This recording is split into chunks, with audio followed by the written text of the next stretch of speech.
반갑습니다. 손창용 세무사라고 합니다. 자, 2018년 귀속 법인세를 우리 세무사랑 프로를 활용해서 신고하는 과정에 대한 전반적인 내용들을 우리 살펴보도록 하겠습니다. 자, 2018년 귀속 법인세 신고에 앞서서 2018년 귀속 법인세 신고 때 필요한 우리 개정세법 내용들을 살펴보고 진행하도록 하겠습니다. 자, 2018년 귀속 법인세 신고 관련되는 법인세법 주요 개정 내용이 되겠습니다. 자, 첫 번째가 비영리 법인의 고정자산 처분 수입 비과세 범위를 조정을 했습니다. 자, 두 번째는 대기업의 이월 결손금에 대한 부분이 공제 부분이 80% 공제가 되던 부분이 18년 귀속분까지는 70%입니다. 그리고 19년도 이후부터는 60%로 이렇게 줄어든다라는 사실. 중소기업은 100%니까 뭐 크게 상관 안 하셔도 되겠습니다.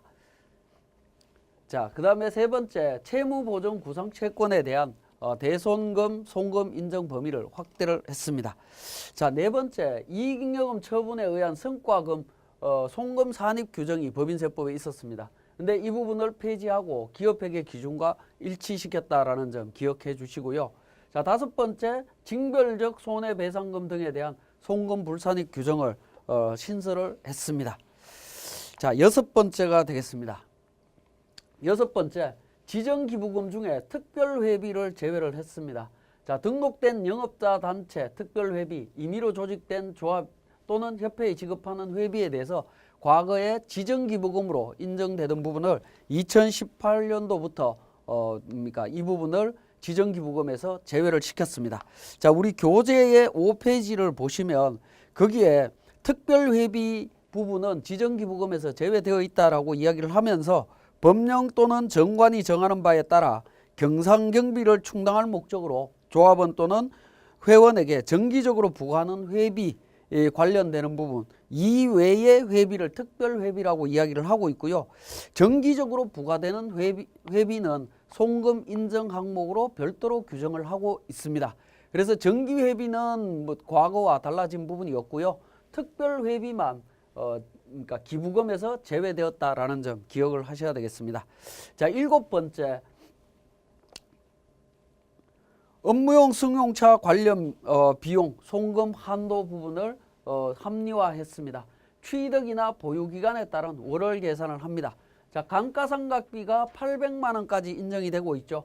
근데 보유 월수 나누기 12해서 보유 기간 동안 기본 금액을 안분하도록 되어 있고요. 그 다음에 1000만 원 총 업무 사용 비용 기본 1000만 원 한도가 있었죠. 그 부분에 대해서 보유 월수 나누기 12로 해서 그 보유 기간에 따라서 정리하도록 하고 있다라는 부분이고요. 자, 이 부분도 2018년 1월 1일 이후 신고하는 부분부터 적용이 되고 있습니다. 자, 업무용 승용차 임직원 전용 보험 가입 의무화를 개선을 했습니다.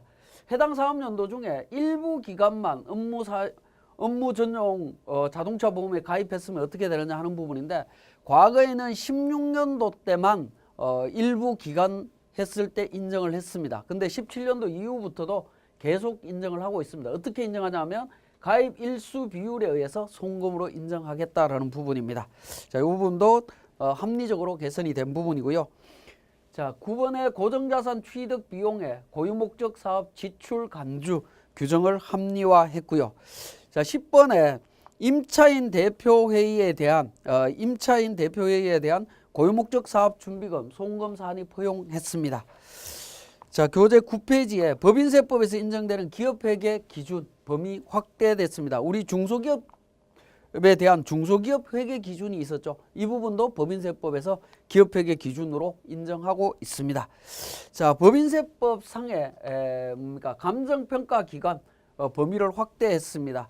자, 개인 감정평가사도 평가를 할 수 있도록 했는데, 다만 감정가액이 5억 원 이하일 때만 적용을 한다라는 부분이고요.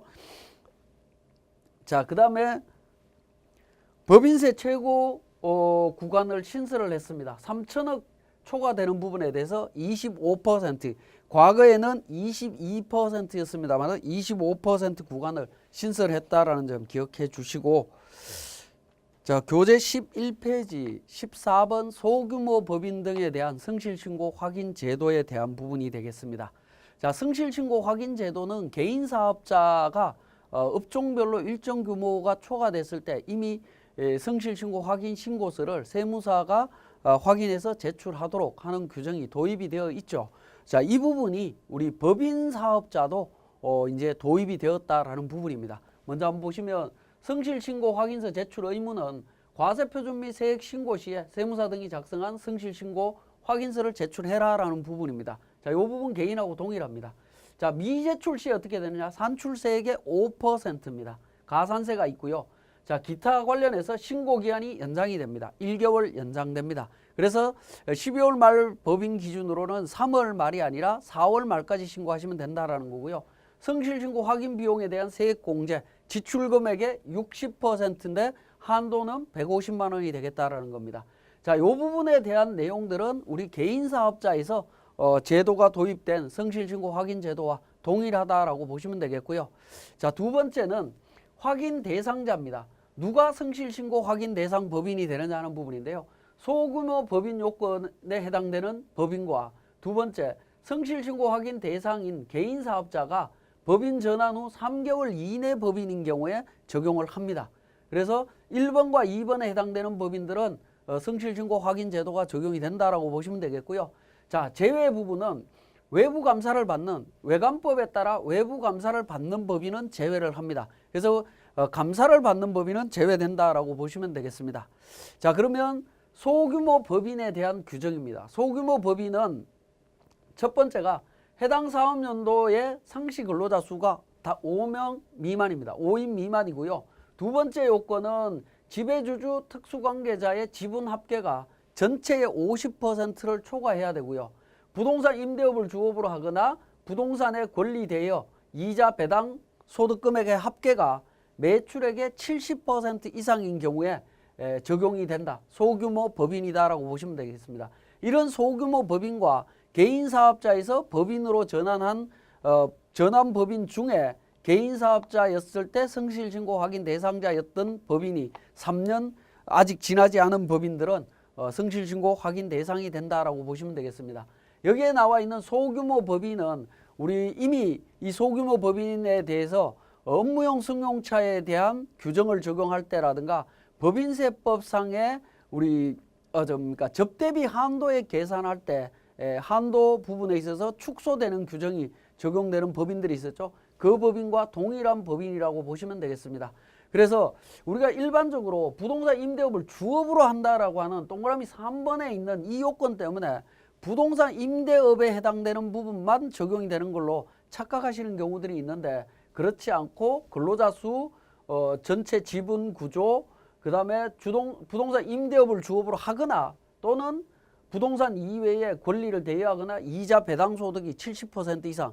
그래서 가끔씩 보면 그 매출액은 거의 없는 상태에서 가지급금 인정이자 수익, 인정이자 금액이 굉장히 큰 회사들이 있습니다. 그런 회사들이 소규모 법인에 들어가서 성실신고 확인 대상자로 선정이 되는 경우들도 있을 수 있다라는 겁니다. 자, 그 부분 좀 주의해서 살펴보실 필요가 있겠습니다. 자, 다음은 조세특례제한법상의 주요 개정 내용이 되겠습니다. 자, 첫 번째가 중소중견기업에 대한 투자세액공제 제도를 재설계했습니다. 자, 고용창출투자세액공제나 중소기업 투자세액공제를 통합해서 재설계했다라고 보시면 되겠습니다. 그래서 중소중견기업이 사업용 유형 자산에 투자를 하게 되면 중소기업인 경우에는 수도권 지방에 대해서 지방이든 수도권이든 3% 투자금액이 3%고요. 중견기업은 수도권은 1%, 지방은 2% 세액 공제를 해주고 있습니다. 자, 중견기업은 고용이 감소되게 되면 배제가 된다라는 사실도 기억하실 필요가 있겠고요. 자, 교재는 13페이지입니다. 창업 중소기업 세액 감면 시에 고용 창출 유인을 강화했다라는 겁니다. 지금 이제 모든 세법, 조세특례제한법상의 제도들은 이제 고용 창출과 연계되어 있다라고 보시면 됩니다. 상시 근로자 수가 증가됨에 따라서 증가율에 따라서 최대 50%를 추가로 감면을 해준다라는 겁니다. 원래 창업 중소기업 세액 감면은 원래 50% 세액 감면을 적용을 해주고 있죠. 근데 근로자 수가 증가했다라고 하면 추가로 창업 2년 차부터 전년 대비 고용 증가율 곱하기 2분의 1을 추가로 공제를 또 해주고 있습니다. 자, 이 부분도 우리 본문에서 자세하게 또 살펴보도록 하겠습니다. 자, 3번에 신성장 서비스 창업 기업에 대한 세제 지원을 확대했습니다. 인공지능이나 사물 인터넷, 클라우드 등 신성장 서비스 업종에 대해서 감면율을 상향 조정했다라는 겁니다. 자, 상향 조정 3년간 75%입니다. 원래 창업 중소기업은 감면율이 50%입니다. 50%인데 3년간 75%, 이후 2년간 50%를 적용해주고 있다라고 보시면 되겠습니다. 자, 그 다음에 중소기업 특별세액 감면이 되겠습니다. 중소기업 특별세액 감면도 재설계를 했는데요. 고용과 연계해서 재설계를 했다라는 겁니다. 중소기업 특별세액 감면에 대해서 보시면 감면 한도가 새로 생겼습니다. 1억 원입니다. 1억 원인데 고용 감소 시 1인당 500만 원씩 한도가 축소되도록 되어 있다라는 겁니다. 고용 감소 시에 한도 500만 원씩 한 사람당 500만 원씩 1억 원 범위 내에서 축소가 된다라는 거 기억하시고요. 자, 다른 제도와 중복 적용 여부인데 고용정대세제, 사회보험료 세액 공제 제도와 중복이 허용이 된다.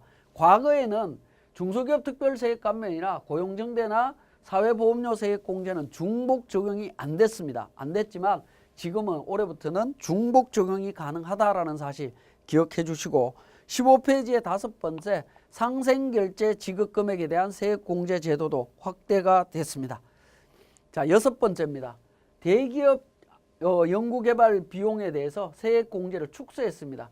자, 단기 지출분과 증가분에 대해서 적용을 하는데 단기분에 대해서 대기업은 1에서 3% 적용하던 부분을 0%에서 2%로 최대치를 줄였습니다. 줄였고요. 증가분에 대해서도 대기업은 30% 적용을 해주고 있었는데 이걸 25%로 줄였다라고 보시면 되겠습니다. 자, 이렇게 감소가 되었고요. 7번째, 중소기업 코스닥 상장 중견기업의 신성장 동력 원천 기술 R&D 비용에 대한 세액 공제를 확대했습니다. 그래서 코스닥 상장 중견기업에 대해서 25%에서 최고 40%까지 세액 공제가 가능하도록 적용을 했습니다. 중소기업에 대해서는 과거에는 30% 적용되는 부분이었는데 30%에 최대 10%를 추가로 더 공제를 받을 수 있도록 해서 40%까지 적용을 받을 수 있습니다.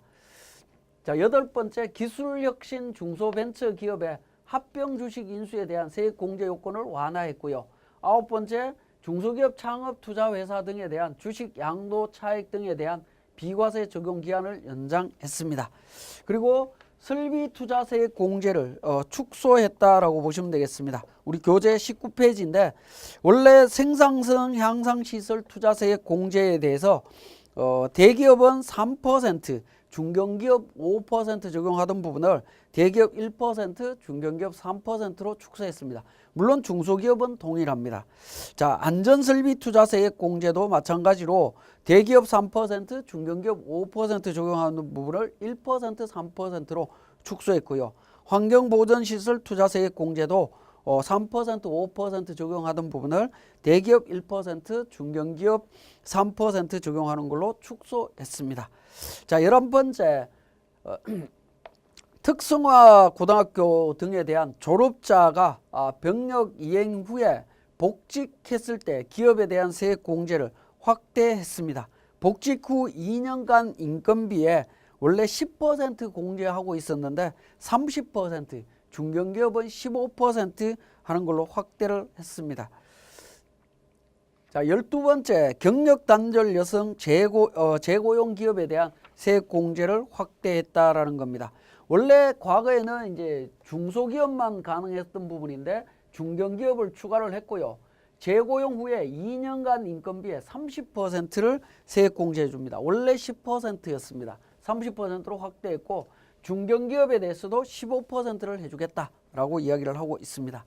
자, 그다음에 중소기업에 대한 근로소득 정대세제 지원을 확대를 했습니다. 자, 중견기업에 대해서도 그러니까 중견기업에 대해서 10% 적용하던 부분을 20%로 확대를 했고요. 중견기업은 과거처럼 10%로 동일하게 적용을 하고 있습니다. 물론 우리 교재 22페이지에 상시 근로자의 범위에서 총급여 1억 2천 이상인 경우에 제외되고 있었는데 이 부분은 이제 7천만 원 이상자는 적용이 안 되는 걸로 조금 이 부분에 대해서는 상시 근로자 범위에 있어서는 규모가 좀 축소가 됐고 세액 공제율은 확대가 됐다. 이렇게 보시면 되겠습니다. 자, 교재 22페이지에 고용정대세제 신설했습니다. 고용정대세제는 고용창출투자세액 공제와 청년고용정대세제를 통합해서 재설계해서 이제 합쳐서 고용정대세제로 신설이 됐다라고 보시면 되겠네요. 요건은 투자가 없더라도 고용이 증가되면 1인당 공제를 해주겠다. 일정 금액을 공제하겠다라는 겁니다. 자, 적용 대상은 상시 근로자입니다. 상시 근로자고요. 청년 정규직과 장애인에 대해서는 우대에서 별도로 지원을 하고 있습니다. 적용 기간은 대기업은 1년, 중소 중견기업은 2년간 적용을 해줍니다. 자, 2년간 적용을 해주는데 고용 인원이 감소되지 아니한 경우에는 다음 해에도 세액 공제를 해준다. 원래는 고용정대세제 신설과 관련되는 부분은 1년입니다. 지원 기간이 1년인데 중소기업과 중견기업이 고용이 감소되지 않는다라고 하면 다음 연도도 적용받을 수 있다라는 부분이고요. 자, 다른 세제와도 중복 적용이 가능하다. 사회보험료 세액 공제, 각종 투자 세액 공제 등과 중복해서 적용을 해준다라는 부분입니다. 과거에는 작년까지만 해도 중복 적용이 안 됐습니다. 안 됐지만 지금은 중복 적용이 가능하다라는 부분이고요. 자, 22페이지에 보시면 그 세액 공제 금액이 있습니다. 보시면 상시 근로자 수에 따라서 중소기업은 수도권인 경우에는 1인당 700만 원, 지방인 경우에는 770만 원, 중견기업은 450만 원 돼 있습니다. 물론 대기업은 적용 안 해줍니다. 자, 청년 정규직 장애인 등에 대해서는 중소기업 수도권은 1000만 원, 지방은 1100만 원, 중견기업 700, 대기업은 300만 원 이렇게 세액 공제를 일정 금액을 공제해 주는 걸로 되어 있습니다. 자, 그래서 고용정대세제 신설된 부분 확인해 주시고요.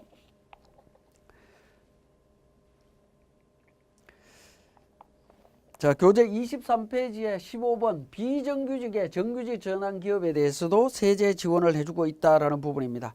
17년 6월 31일 현재 비정규직 근로자를 2018년 12월 31일까지 정규직으로 전환을 했다면 중소기업은 1000만 원, 중견기업 700만 원 공제를 해줍니다.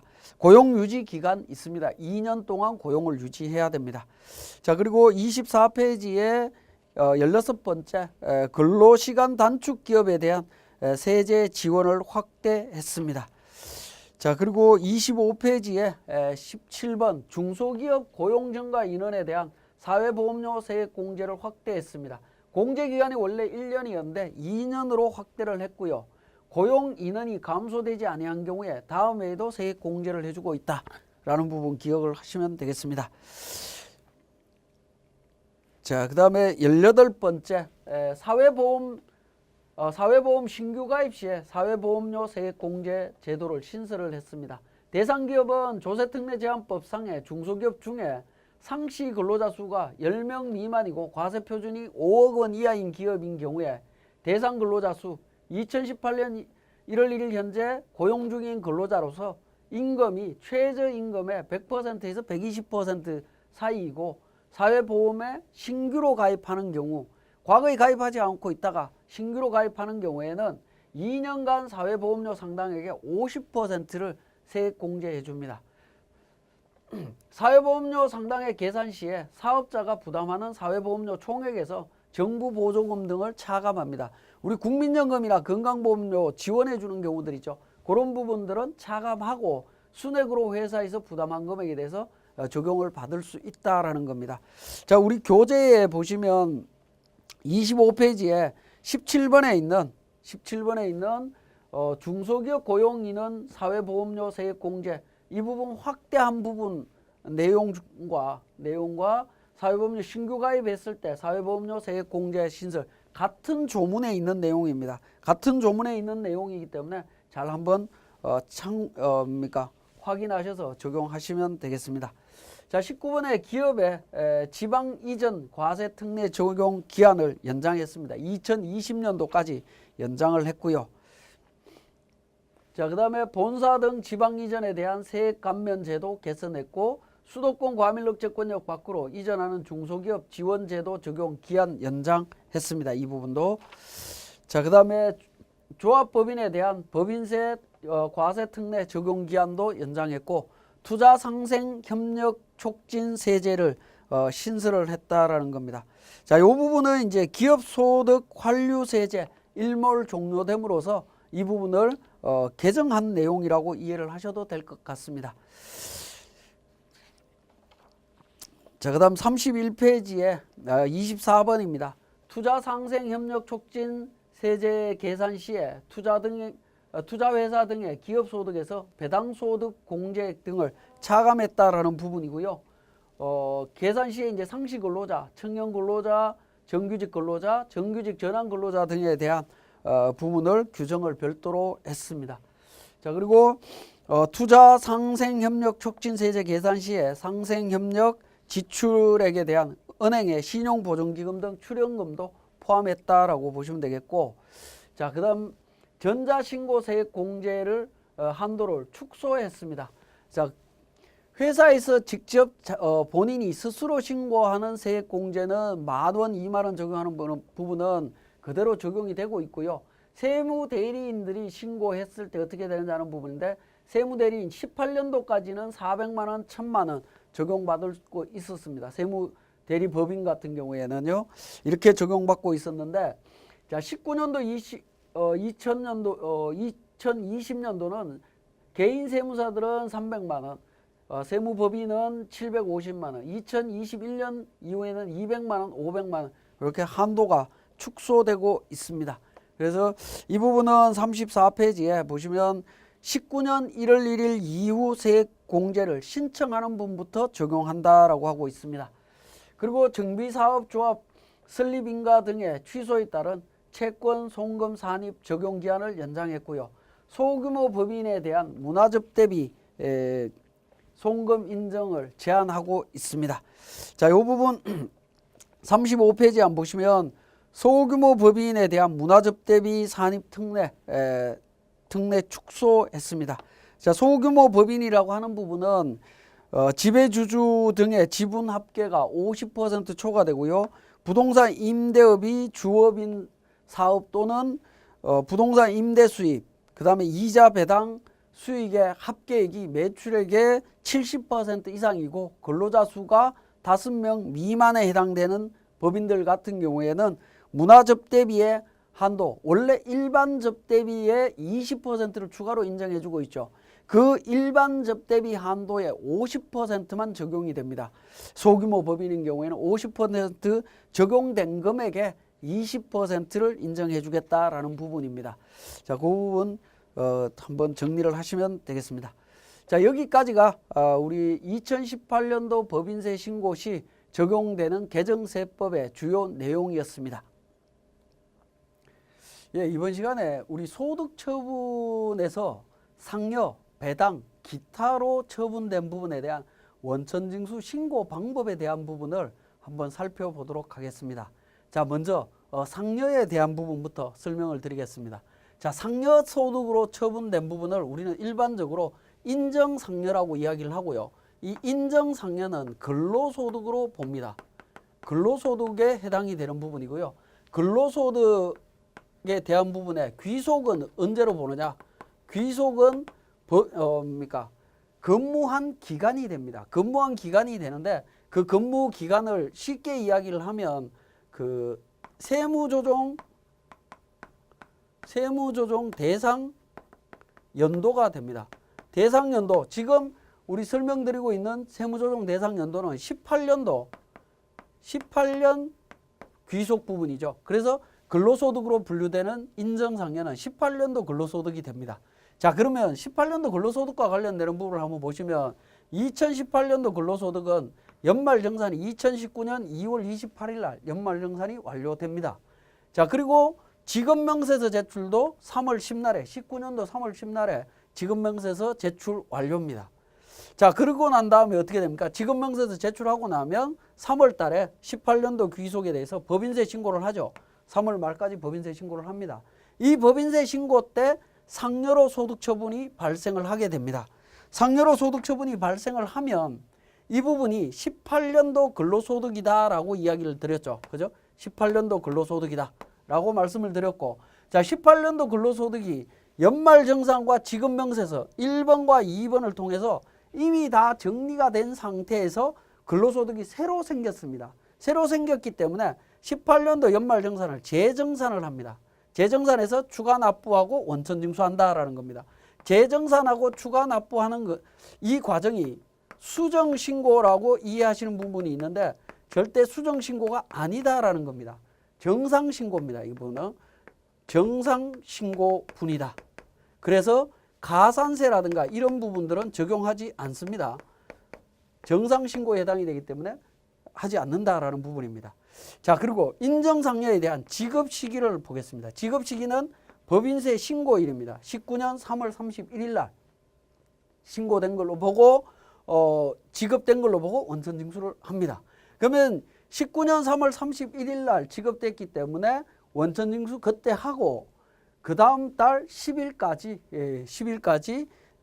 신고를 또 해주시면 됩니다. 원천징수세액을 신고 납부하시면 됩니다. 자, 원천징수세액을 신고할 때 원천징수 이행상황 신고서를 작성해서 제출을 하게 되는데 이때 귀속연월은 19년 2월로 표기를 하고 지급연월은 19년 3월로 해서 4월 10날까지 신고하고 납부하게 됩니다.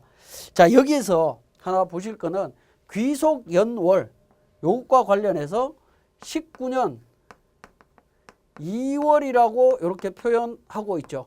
2월이라고 표현하고 있는데 이때 2월이라고 하는 부분은 두 가지 의미가 있습니다. 첫 번째 의미는 19년 2월 원천징수 소득입니다. 원천소득에 대한 부분에 되겠고요. 두 번째는 18년도 근로소득이다. 근로소득의 귀속시기다라는 의미를 두 가지를 동시에 가지고 있는 걸로 이해를 하시면 되겠습니다. 그러니까 매년 2월이라고 하는 표현으로 이렇게 표현되는 부분은 원천징수 2월분 원천징수 대상 소득과 직전 연도의 근로소득을 의미하는 거다라는 의미로 이해를 하시면 됩니다. 그래서 귀속연월이 19년 2월로 표기가 되는데 이 2월이라고 하는 부분이 18년도 근로소득이 들어있다라는 의미로 표현을 합니다. 자, 이것과 관련되는 부분을 우리 세무사랑 프로에서 진행 과정을 확인하도록 하겠습니다. 자, 세무사랑 프로에서 세무조정을 통해서 소득금액 조정 합계표에 보면 이렇게 상여로 소득 처분되어 있는 부분들이 있습니다. 상여나 또는 배당이나 기타로 상여나 배당 기타 소득으로 이렇게 소득 처분되어 있는 부분을 확인하실 수 있는데 이러한 소득에 대하여 소득 자료 명세서를 작성하게 됩니다.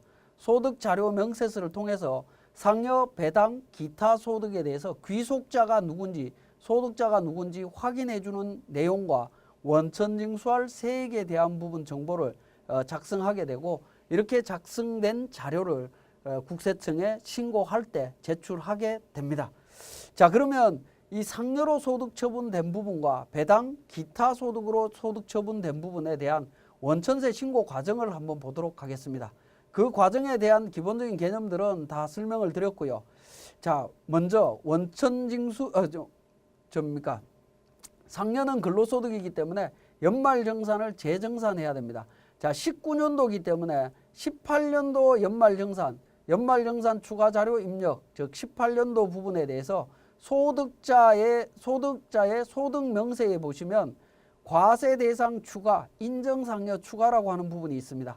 자, 인정상여 1억 원을 반영을 해서 이 부분이 추가적으로 우리 결정세액이 변동되는 금액이 있을 겁니다. 연말정산을 완료하고 나면 여기에 결정세액이 변동되는 금액이 나올 텐데요. 그 금액을 차액 금액을 확인을 하신 다음에 원천징수 이행상황신고서를 작성하게 됩니다. 그 과정이 99페이지에 있습니다.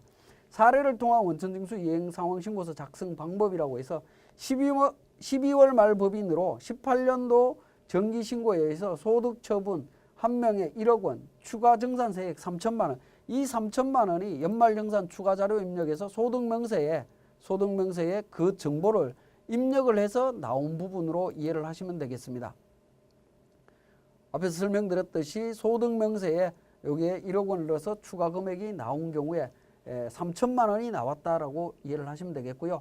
그리고 19년 3월분 근로소득을 20명에 8천만 원, 소득세 95만 원 지급했다라고 되어 있습니다. 자, 그러면 3월분을 3월 달에 지급한 거는 귀속은 3월, 지급은 3월입니다. 그죠?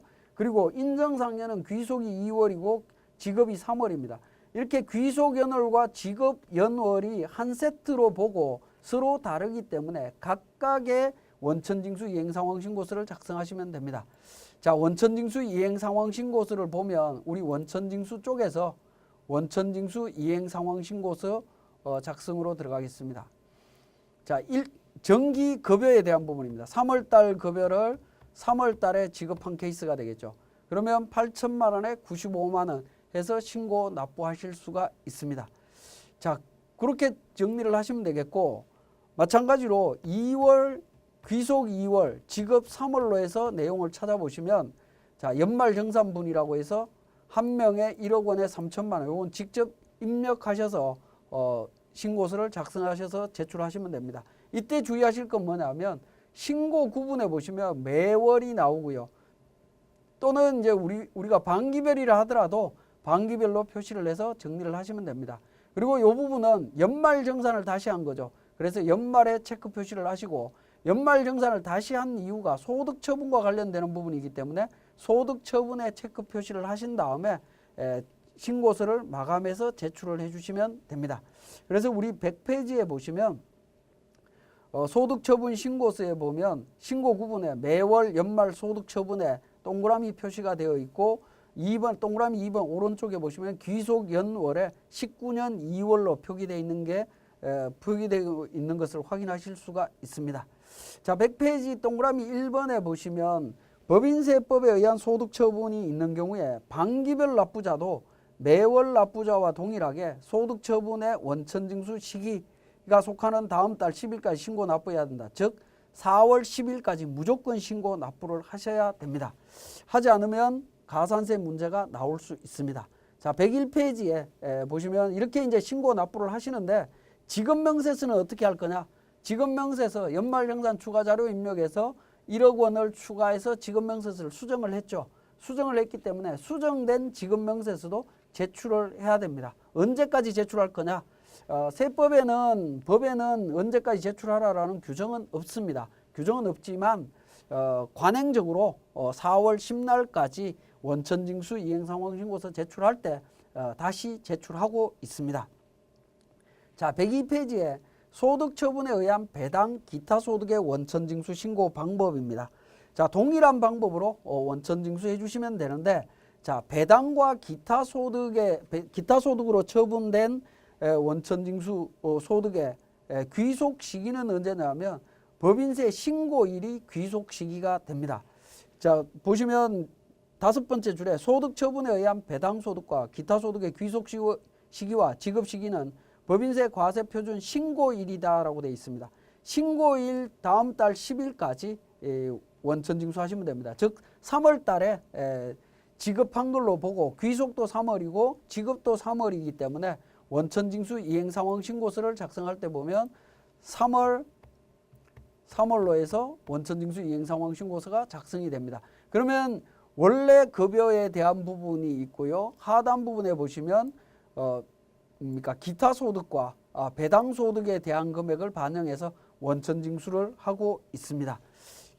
원천징수를 하고 있고요. 103페이지에 지급명세서 작성 제출은 어떻게 되냐면 배당 및 기타 소득으로 소득처분된 소득에 대한 지급명세서는 지급일이 속하는 연도에 다음 연도 2월 말까지 제출을 해야 됩니다.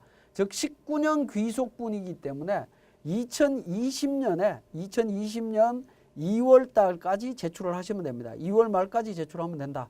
즉 인정상여의 지급명세서 제출과 기타 소득과 배당 소득에 대한 지급명세서 제출은 그 시기가 완전히 다르다라는 점 기억해 주시고, 소득 처분과 관련되는 원천징수 이행상황신고서 작성에 대한 내용 설명드렸고요. 자, 104페이지에 조정 항목별 소득 처분 사례해서 105페이지까지 관련되는 소득 처분 내용을 요약해 놓은 부분이 있습니다. 자, 이 부분은 우리 교육 과정이 전부 종료된 이후에 참고적으로 한번 보시면 충분히 다 이해하실 수 있는 내용이기 때문에 넘어가도록 하겠습니다. 자, 여기까지 우리 소득 처분과 관련되는 원천징수 이행상황신고서 작성 실무였습니다. 네, 이번 시간에는 중소기업 기준검토표 작성과 관련되는 부분 설명드리도록 하겠습니다. 교재 140페이지고요. 중소기업 기준검토표 작성과 관련해서 먼저 조세특례제한법상의 업종 판단 기준에 대해서 한번 살펴보도록 하겠습니다. 자, 업종 분류 원칙입니다. 조세특례제한법에서 특별한 규정이 있는 경우를 제외하고는 한국표준산업분류에 따르도록 되어 있습니다. 표준산업분류에 의해서 업종을 판단을 하시면 되겠습니다. 자, 주택 신축 판매업의 업종 분류 사례를 직접 한번 보면 직접 건설 활동을 수행하느냐에 따라서 건설 활동을 수행한다면 업종 분류가 건설업으로 됩니다. 건설업으로 나오지만 건설 활동을 수행하지 않는다면 부동산업이나 임대업에 해당이 된다라고 규정을 하고 있습니다. 그래서 주택 신축 판매업이 사업자 등록증상에 건설업으로 되어 있다 하더라도 건설 행위를 수행하냐 안 하냐에 따라서 업종이 달라지게 됩니다. 업종이 달라지게 되면 중소기업 적용 여부라든가 또는 추후에 조세특례제한법에 의한 감면이나 세액공제 적용 여부가 완전히 달라질 수가 있습니다. 자, 그러한 부분 때문에 업종 분류가 굉장히 중요한 부분이 되겠습니다. 조금 있다가 표준산업분류에서 우리가 찾는 과정들을 한번 실제 살펴보도록 하겠습니다. 자, 두 번째, 의제 제조업이 되겠습니다. 의제 제조업은 실제 제조업은 아니지만 제조업으로 인정해 주겠다라는 부분입니다. 자, 그 내용은 교재 141페이지에 있습니다. 자, 자기가 제품을 직접 제조하지 아니하고 제조업체에 의뢰해서 제조하는 사업으로서 세 가지 요건, 생산할 제품을 직접 기획하고 기획해야 되고요. 제품을 자기 명의로 제조해야 되고 인수해서 자기 책임하에 직접 판매해야 됩니다. 이 세 가지 요건을 충족하면 의제 제조업으로 봅니다. 근데 중요한 건 뭐냐면 조세특례제한법에서 의제 제조업으로 보는 범위는 사업장이 국내 또는 개성공업지구에 있는 겁니다. 북한 개성공단 있죠. 거기에 있을 때에만 제조업으로 인정을 해줍니다. 가끔씩 외국에다가 그러니까 중국이나 인도나 베트남이나 이런 생산 공장에다가 의뢰해서 생산해서 가지고 들어오는 경우가 있습니다. 그런 경우는 도소매업으로 업종이 달라집니다. 국내에 있는 경우에만 국내에서만 의뢰하는 경우에 제조업으로 인정이 되는 거고 해외에 의뢰하는 경우는 업종이 달라진다라는 부분입니다. 자, 그 부분을 주의해서 보셔야 되겠고 143페이지입니다. 그 내용이 국내 제조업자의 경우에는 국내 위탁 제조의 경우에는 제조업으로 봅니다. 그 다음에 국외 위탁 제조업의 경우에 도매업으로 본다라는 겁니다. 도매업으로 보고요. 외국 사업자가 국내 위탁 제조하는 경우에는 제조업입니다. 외국의 사업자가 우리한테 의뢰를 했다. 그러면 우리 회사는 제조업이 맞습니다. 그런 경우는. 그 다음에 주문자 상표 부착 방식에 의한 수탁 생산업자의 재위탁의 경우에는 국내 사업자한테 재위탁하면 제조업으로 인정이 됩니다. 근데 국외 사업자한테 재위탁을 하게 되면 이건 도매업이 된다라는 겁니다. 제조 설비 없이 단순 조립하는 경우에는 서비스업으로 분류가 됩니다. 그래서 의제 제조업에 해당이 되느냐, 조세특례제한법에서 의제 제조업에 해당이 될 때에는 국내로 한정이 된다라는 사실 반드시 좀 기억을 하셔야 되겠습니다. 자, 중소기업 기준검토표에 대한 우리 내용들을 한번 정리해 보겠습니다. 자, 중소기업 기준검토표는 업종 기준, 규모 기준, 그 다음에 독립성 기준, 졸업 기준 네 가지가 있습니다. 네 가지가 있는데 먼저 업종 기준부터 보겠습니다. 소비성 서비스업을 제외한 모든 업종을 중소기업으로 인정을 하고 있습니다. 과거에는 업종에 대한 제한이 굉장히 많이 있었습니다. 많이 있었는데 지금은 소비성 서비스업을 빼고 모든 업종을 중소기업으로 보고 있습니다. 소비성 서비스업은 호텔, 여관업, 그 다음에 주점업 관련되는 부분, 그 밖에 오락 유흥 사업은 하도록 되어 있는데, 세 번째 그 밖에 오락 유흥과 관련되는 사업은 지금 현재 규정되어 있는 부분이 없습니다. 그렇기 때문에 호텔, 여관이나 주점업 관련되는 부분만 중소기업에서 제외된다라고 보시면 되겠습니다.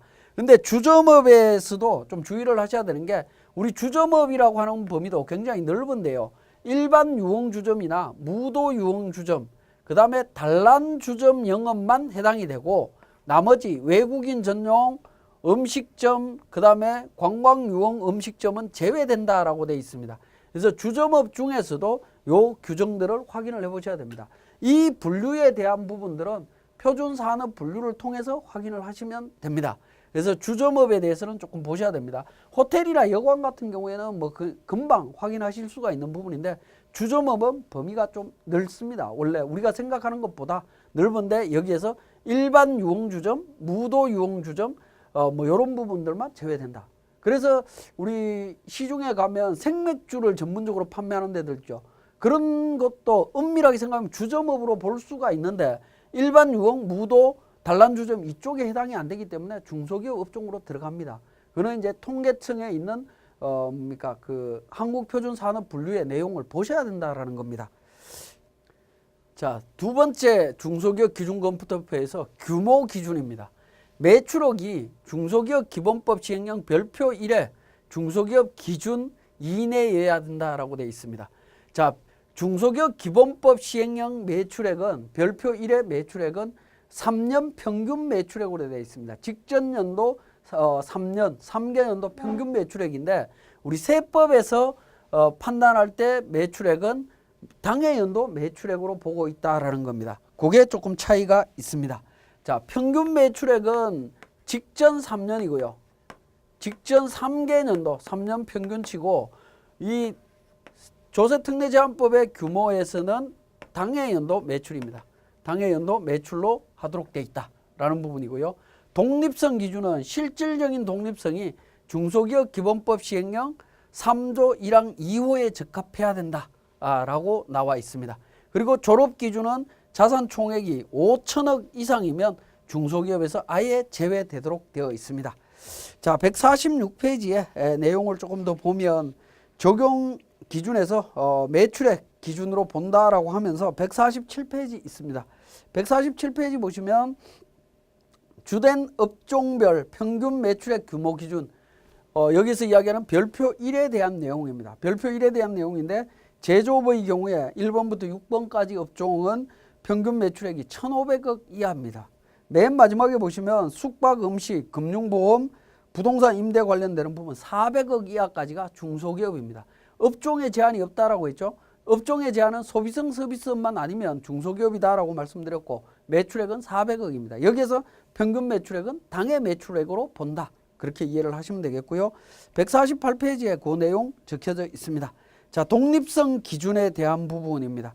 자, 독립성 기준을 적용을 할 때 그러니까 3조 1항 2호에 해당이 돼야 된다라고 이야기를 하고 있는데, 자, 여기에 관련해서 우리 내용 한번 보시면 149페이지에 3조 시행령, 그러니까 3조 1항 2호에 적합해야 된다. 3조 1항 2호라고 하는 부분이 149페이지에 가, 나, 다합니다. 자, 가압은 상호 출자 제한 집단 또는 채무 보증 제한 기업 집단에 속하는 회사. 나압은 자산 총액이 5천억 이상인 기업이 주식 30%를 직접 또는 간접적으로 소유하고 있는 경우로서 최다 출자자인 경우, 관계기업에 속하는 기업의 경우에는 별표 1의 기준에 맞지 않는 기업, 즉 뭐냐면 관계기업의 매출액을 합쳐갖고 앞에서 이야기하고 있는 147페이지에 있는 이 별표에 있는 매출액을 초과하는 케이스, 이런 경우에는 독립성을 위배했다라고 이야기를 하고 있습니다. 그래서 실무적으로 가번이나 나번은 보시기가 어렵지만 여러분들이 많이 고민하셔야 되는 것은 관계기업에 해당이 되는 경우에는 관계기업들의 매출액을 전부 다 합쳐서 중소기업에 해당이 되냐 안 되냐, 독립성 위배냐 아니냐를 잘 판단을 하셔야 됩니다. 즉 독립성 기준에 따질 때 관계기업의 경우에는 모든 기업에 관련되는 모든 기업의 매출액을 합쳐서 판단해야 된다. 총액을 기준으로 판단을 해야 된다라는 겁니다. 그래서 이 부분 실수하지 않도록 주의하셔야 됩니다. 관계기업, 개인적인 기업으로 봤을 때에는 매출 규모가 작기 때문에 중소기업에 해당이 되는 것처럼 보이지만 모기업과 합산했을 때는 그러니까 별표 1에 이 매출 규모를 초과되는 케이스가 나올 수 있습니다. 그런 경우에는 중소기업에 해당이 될 수 없습니다. 주의하셔야 되고요. 졸업 기준 말씀드렸고 150페이지에 중소기업으로 보는 유예기간 내에 해당이 돼야 된다라는 부분입니다. 유예기간 적용 중소기업이 있습니다. 유예기간이 적용이 되면 3년 동안 적용받을 수가 있습니다. 중소기업이 그 규모의 확대 등으로 중소기업 기준을 초과한 경우나 졸업 기준을 초과했을 때 또는 이제 독립성 기준의 개정으로 중소기업에 해당이 되지 않을 때 뭐 이런 때에는 사유 발생했을 때부터 3년 동안은 중소기업으로 인정을 해줍니다. 그 다음에 유예기간 배제, 중소기업 기본법의 규정에 의한 중소기업 외의 기업과 합병하는 경우 합병과 동시에 중소기업에서 배제됩니다. 그 다음에 중소기업 유예기간 중에 법인과 합병하는 경우 마찬가지고요. 독립성 기준을 갖추지 못했을 때 뭐 이런 경우에는 또는 이제 주업종이 중소기업 외의 업종으로 변경이 되는 케이스, 뭐 이런 경우에는 유예기간 없이 그냥 배제된다라고 이해를 하시면 되겠습니다. 자, 중소기업 유예기간 적용 방법에서 보시면 최초로 중소기업 규모를 초과했을 때 2014년도에 예를 들어서 중소기업 규모를 초과했다라고 하면 15, 16, 17년도는 유예기간으로 중소기업을 인정됩니다. 물론 업종 요건은 충족해야 됩니다. 그리고 18년도에 중소기업 규모 여부에 따라서 중소기업 여부를 확인하시면 됩니다. 그리고 18년도 이후에는 매년마다 판단해야 된다라는 의미입니다. 자, 그리고 151페이지에 참고로 한번 보시면 중소기업 기본법상의 중소기업 판단과 적용 기준입니다.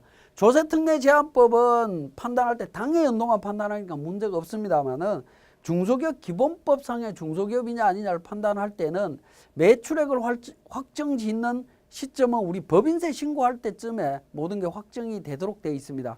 그러다 보니까 중소기업을 판단하는 과정은 어떻게 되냐면 맨 마지막 줄에 보시면 중소기업 여부는 새로운 사업연도 시작 후 3개월이 경과한 날로부터, 즉 4월 1일부터 1년 동안 중소기업으로 인정을 해줍니다.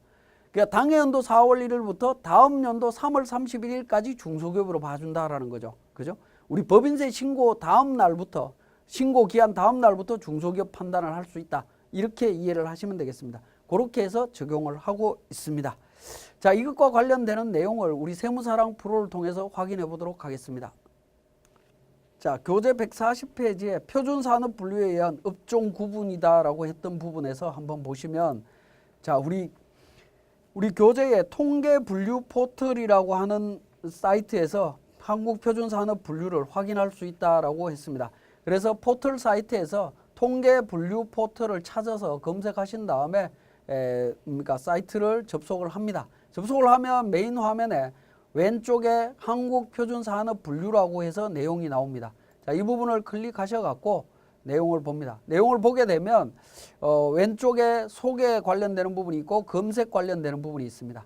검색 관련해서 분류 검색이나 분류 내용 보기 해서 둘 중에 하나 선택하시면 되는데 분류 내용 보기를 먼저 보도록 하겠습니다. 분류 내용 보기를 보면서 선택을 진행을 해보도록 하겠습니다.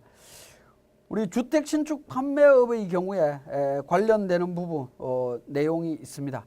자, 이 부분 보시면 68121번이다 라고 되어 있습니다. 자, 자, 원래는 이 번호를 모르기 때문에 검색을 통해서 정리를 하셔야 되는데 제가 이미 정리를 해놨기 때문에 자, 부동산업이고요. 68 부동산 임대 공급업 중에 들어가 보겠습니다. 자, 여기에 들어가 보면 주택 신축 판매업과 관련되는 부분인데요. 직접 건설 활동을 수행하지 않고 일괄 도급해서 개발한 뭐 이런 부분에 대한 산업이다라고 되어 있습니다. 직접 건설 활동을 수행하지 않기 때문에 이건 부동산업, 임대업이 된다라고 보시면 되겠고요. 직접 건설 활동을 수행하면 건설업에 해당이 된다라는 겁니다. 자, 건설업에 들어가서 내용을 한번 보게 되면 그러한 내용들이 나옵니다. 주거용 건물과 관련되는 부분, 단독 건설이나 뭐 이런 부분들 내용들을 찾아보시면 직접 건설한 주거용 건물, 임대하는 경우에는 임대 쪽으로 가는 부분이고요. 직접 건설 활동을 수행을 하면 건설업으로 세법에서는 분류를 하고 있다. 그렇게 이해를 하시면 되겠습니다.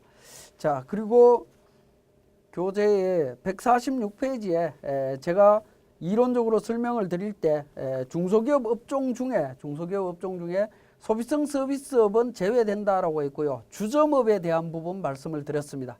자, 주점업을 제가 검색을 해보겠습니다. 주점업에서 검색을 하게 되면 자, 주점업 나와 있죠. 주점업을 보시면 5621번으로 되어 있습니다. 자, 5621번 코드번호 숙박 음식 관련해서 자, 음식 주점업이고요. 주점 및 비알콜 음료점업이 있습니다. 그리고 5621번에 주점업이 있고요. 내용 들어가면 어떻게 됩니까? 일반 유흥, 무도, 생맥주, 기타 주점이 있습니다. 일반 유흥 주점, 무도 유흥 주점은 중소기업 업종에 해당이 안 된다라고 했습니다. 생맥주 전문점은 주점업 안에 들어가지만 이 부분은 중소기업 업종이 된다라는 거죠. 146페이지에 보시면 주점업에서 일반 유흥, 무도 유흥 관련되는 부분만 해당된다라고 돼 있고 나머지 제외라고 나와 있죠. 그래서 생맥주 전문점이나 기타 주점업이나 이런 쪽들은 가능하다. 소주빵, 막걸리집, 토종 주점이나 뭐 이런 쪽들은 가능하다라고 이해를 하시면 되겠습니다. 자, 이렇게 이제 중소기업과 관련되는 내용들을 중소기업 기준 검토표를 검색을 했으면 우리 세무사랑 프로에서 실제 적용하는 과정을 한번 보도록 하겠습니다.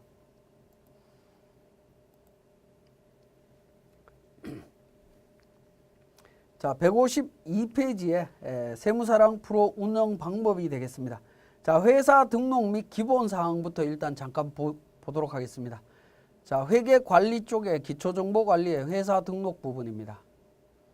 자, 회사 등록 부분에 보시면 하단 부분에 주업종 코드 관련되는 부분이 있습니다. 주업종 코드, 우리 회사의 주업종이 어떻게 되느냐 하는 부분인데 이 부분은 우리 앞에서 설명드렸던 조정 후 수익금액 명세서 작성할 때 업종별로 정리했던 코드 번호 있죠. 그 중에서 수익금액이 가장 큰 업종을 기록하시면 되겠고요.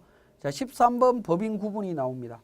자, 법인 구분은 내국법인, 외국법인, 외투법인에 관련되는 그 법인의 과세 대상 소득 범위를 결정짓는 내용이다라고 이해를 하시면 되겠고 법인 종류별 구분 14번이 나옵니다.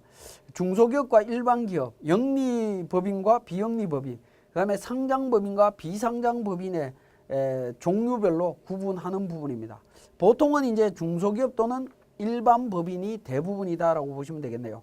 자, 그 다음에 15번에 중소기업 여부가 나옵니다. 이 15번 중소기업 여부가 조세특례제한법상의 중소기업이냐 아니냐를 판단하는 부분으로 이해를 하시면 되겠고 이 15번 중소기업 여부를 결정할 때는 중소기업 기준검토표를 작성하신 후에 적용하시면 됩니다. 결정해서 입력하시면 되는데요. 자, 중소기업 기준검토표는 법인조정에서 신고 부속 서류에 보면 중소기업 기준검토표가 있습니다. 자, 중소기업 기준검토표를 작성을 합니다.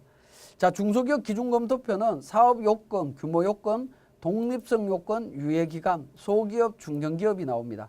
실질적으로 중소기업 여부는 사업 요건 규모 기준과 독립성 유예 기간까지 적용이 되는 부분이고요. 소기업과 중견기업에 대한 부분은 조세특례 제한법상의 세액 감면, 세액 공제 적용 시의 판단 사항들입니다. 그 판단 사항들을 중소기업 기준검토표에 같이 지금 서식을 구성하고 있다라고 보시면 되겠습니다. 사업 요건에서 보시면 조세특례 제한법 시행령 29조 3항에 따른 소비성 서비스업에 해당되지 않는 사업을 해야 된다라고 해서 불러오기를 통해서 정리를 하시면 됩니다. 불러오기를 통해서 정리를 하게 되면 조정 후 수익금액 명세서에 있는 내용이 자동으로 반영되도록 되어 있습니다. 불러오기를 통해서. 그래서 업종 내용이 맞으면 적합 여부에서 적합 여부를 선택해 주시면 됩니다. 자, 그 다음에 두 번째 규모 요건. 규모 요건은 당 회사와 자산 총액에 대한 부분, 매출액에 대한 부분은 우리 재무상태표나 재무제표를 통해서 자동으로 반영이 되고 있고요. 자, 중소기업 기본법 시행령 별표 1의 규모 기준을 확인을 해 보셔야 되겠죠. 자, 확인해 보시면 우리 교재에서 봤던 내용들이 요약되어 있는 부분을 화면으로 확인하실 수 있습니다. 여기에 해당되는 업종에 따라서 금액을 기록해 주시면 됩니다. 건설업이기 때문에 1,000억 이하입니다. 1,000억 이하에 해당이 되기 때문에 적합하게 됩니다. 자, 두 번째 독립성 요건입니다. 독립성 요건 쪽에 보시면 제2조 1항 3호에 적합하냐, 요 세 가지에 해당이 되느냐는 부분인데, 세 가지에 적합이 그러니까 해당되지 않는다라고 하면, 해당된다라고 하면 적합한 걸로 하시면 되겠습니다. 여기에서 앞에서 한번 설명드렸듯이 관계 기업의 매출액을 따지실 때 조심하셔야 된다라는 거 말씀드렸고요. 유예기간에 해당이 된다면 최초 유예기간이 언제냐 하셔갖고 3년 동안 유예기간 여부를 판단해 주시면 되겠습니다. 그래서 적합하다라고 하면 중소기업으로 판정을 해주시면 됩니다. 자, 그 다음에 소기업에 대한 부분입니다. 자, 소기업에 대한 부분은 우리 교재에 154페이지에 소기업은 주된 업종별 매출액이 중소기업 기본법 시행령 별표 3을 준용해서 규모 이내여야 된다라고 되어 있습니다. 155페이지에 과거의 소기업 판단 기준은 인원수로 판단을 했습니다. 근데 이 부분도 매출액 기준으로 바뀌었다라는 거죠. 그래서 업종별로 평균 매출액이 120억 이하, 최소 10억 이하 이렇게 규정이 바뀌었습니다. 인원수 상관없이 바뀌었다라는 부분이고요. 우리 교재에 보시면 우리 세무사랑 프로에 보면 중소기업 기본법 별표 3의 규모 기준 나옵니다. 클릭해서 내용을 보시면 매출액 기준으로 해서 최소 10억 이하가 소기업이다라는 내용 나오고 있습니다. 여기에 해당이 되는지 판단해 주시면 되겠습니다. 그러니까 소기업에 해당이 되려면 중소기업 요건 충족해야 되고, 그 다음에 규모 요건 충족하면 소기업이 됩니다. 중견기업은 중소기업이 아니고 중소기업 업종을 영위해야 되고요. 그죠? 중소기업이 아니고 영위해야 되고 요건 맞춰서 정리를 해주시면 됩니다. 이때 중견기업은 직전 3년 평균 매출액을 기준으로 해서 그러니까 1,500억, 5천억, 3천억 미만일 때 적용이 됩니다. 그래서 앞에 중소기업 판단할 때는 당해연도 매출이었지만 중견기업을 판단할 때는 3개년도 매출액을 갖고 판단한다라는 거, 그 부분 기억하시면 되겠네요. 자, 156페이지에 중견기업 작성할 때 다음 요건을 모두 갖춰야 된다라고 해서 중소기업이 아니어야 된다라고 이야기를 하고 있고, 그 다음에 다음에 해당하는 업종을 주된 사업으로 영위하면 안 된다. 그래서 조세특례제한법상의 소비성 서비스업, 금융보험연금, 금융보험 관련되는 서비스업을 영위한다든가 하면 안 되고요. 그 다음에 중견기업 성장 촉진 및 경쟁력 강화에 관한 특별법 시행령 2조 1항 1호에 적합해야 되고, 직전 3개년도 매출액 기준 요건이 있습니다. 이 요건에 해당이 되면 중견기업으로 판단하시면 되겠습니다. 우리 교재 157페이지에 사례 중소기업 기준검토표 작성하라 라고 내용이 나와 있습니다. 그 내용 지금 방금 살펴봤던 내용이 되겠습니다. 자, 여기까지 우리 업종과 중소기업 기준검토표 작성에 대한 내용이었습니다.